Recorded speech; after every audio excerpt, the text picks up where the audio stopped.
Hello guys, എല്ലാവരും what 18 day അല്ല ചെയ്യൽ. ഞാൻ വിചാരിച്ചു വാട്ട് 18 നൈറ്റ് ചെയ്യാമെന്ന്.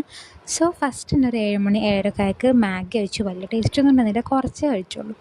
പിന്നെ ഒന്ന് ദഹിക്കാൻ വേണ്ടിയിട്ട് കുറച്ച് ചായ കുടിച്ചു. പിന്നെ ഒരു 9 മണി ആ ടൈമായേക്ക് എനിക്ക് പിന്നെ വിശക്കാൻ തുടങ്ങി. അപ്പോൾ ബ്രെഡ് ഉണ്ടായിരുന്നു. അപ്പോൾ ഞാൻ എന്ത് വിചാരിച്ചു, ബ്രെഡ് ടോസ്റ്റ് ഉണ്ടാക്കാൻ വിചാരിച്ചു.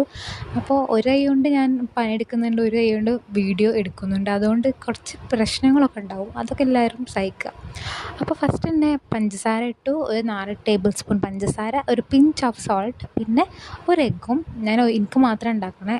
6 ബ്രെഡും കുറച്ച് പാലുമാണ് എടുത്തിട്ടുള്ളത്. എന്നിട്ട് ആ ബാറ്റർ മിക്സ് ചെയ്തിട്ട് ഒരു ബട്ടറോ കുറച്ച് നെയ്യോ നമ്മുടെ പാനിൽ സ്പ്രെഡ് ചെയ്യാൻ നല്ലോണം നമ്മൾ പാൻ ചൂടാക്കി വെക്കണം. എന്നിട്ട് ബ്രെഡ് ഇടുന്ന ടൈമിൽ നമ്മൾ എന്ത് ചെയ്യുക, ഫ്ലെയിം കുറച്ച് വെക്കുക, ലോ ഫ്ലെയിമിലാക്കി വെക്കുക. എന്നിട്ട് നല്ലോണം നമ്മൾ ആ ബാറ്ററിൽ മുക്കണം, എന്നാലേ നല്ല സോഫ്റ്റ് ആവുള്ളൂ കേട്ടോ. പക്ഷേ ഇത് ഉണ്ടാക്കാൻ ഭയങ്കര സിമ്പിളാണ്, പക്ഷെ നല്ല ടേസ്റ്റുമാണ്. നമുക്ക് വിശപ്പൊക്കെ മാറും ചെയ്യും. അപ്പോൾ നമ്മുടെ ബ്രെഡും റെഡി. അപ്പോൾ ഇതൊക്കെയാണ് ഇന്ന് രാത്രി ഞാൻ കഴിച്ചത്. അപ്പോൾ താങ്ക് യു ഫോർ വാച്ചിങ്. എല്ലാവരും സബ്സ്ക്രൈബ് ചെയ്യുക, സപ്പോർട്ട് ചെയ്യുക, ലൈക്ക് ചെയ്യുക, ഷെയർ ചെയ്യുക. Thank you.